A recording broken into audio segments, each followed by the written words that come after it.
Hello. Well, we have here a new question on managerial accounting. Let's see which is this question.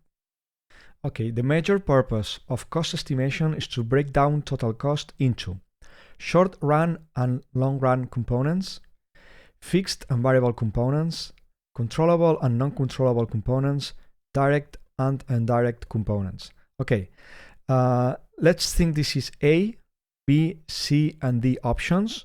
So now pause this video and place in the comments which is the right answer according to your point of view, and then click like to this video and then click play again in order to see which is the right answer.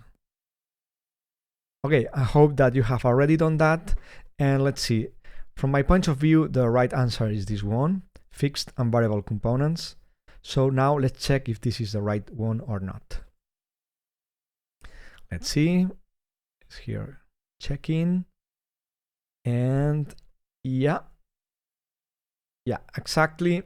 The major purpose of cost estimation is to break down total costs into fixed and variable components.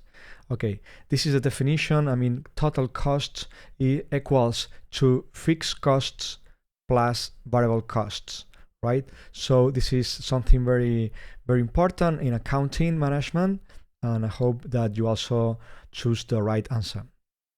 Okay, that's all. See you in the next video. Bye-bye.